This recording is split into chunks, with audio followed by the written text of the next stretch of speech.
Hvad fanden skulle jeg sige lige da toget diskuterer kører? Vi havde byttet tørklæder, skrevet i hinandens sangbøger. Jeg kunne mærke gennem lugten af røg, at efter denne uge, der ville du altid være en del af mig. Jeg kunne mærke lige fra den første færd, at jeg ville bare godt have mere af det her. Det var dig, der holdt mig kørende selv, når der var Loganbrød. Det var mig, der skrev dig på lækkerlisten, der blev vist til festen.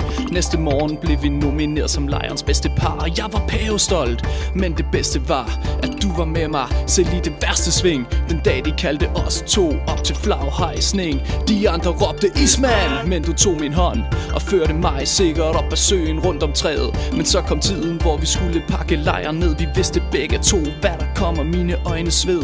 Med rystende hånd skrev jeg min hilsen til dig. Min hulken kvalte helt, mit stille hej hej. Vi vidste begge to, at det blev svært at se hinanden, og årsagen var klar. Ja, jeg boede jo på Bornholm, for fanden.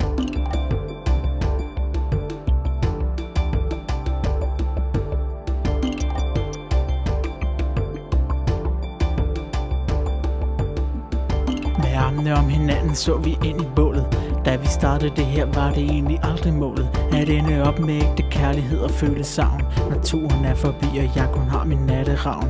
Da vi mødtes, og jeg snublede i mit snørebånd, var du den eneste, der kom hen og tilbød mig en hånd. Bla, fuck hvor jeg dog bare står og frøvler. Jeg prøver bare at sige lorte fucking vandrestøvler. Du hjalp mig op, og da du slap min hånd og gik afsted, var jeg sikker på, at vi to skulle følges ad. Hele ugen var vi klistret til hinanden, og nu er det slut, og jeg er mut, fordi jeg savner dig som bare fanden. Prøv at tænke på, hvordan verden ville se ud, hvis ikke vi begge var i patruljeblå.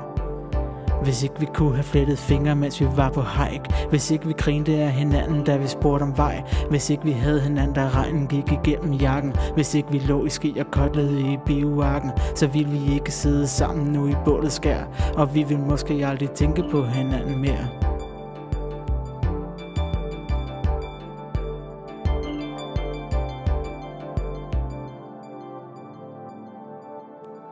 Da vi skiltes på stationen, og du steg på toget, stod jeg bare og håbede på, at du ville sige noget. At du ville blive her med mig og alle de andre spejdere. Men det gode har en ende, som det altid plejer. Nu ligger jeg på sengen, og jeg savner dig, og tænker på, om du må også tænker lidt på mig. Gå på Facebook for at se på billeder af os to, og der går fucking mange timer, før jeg finder ro.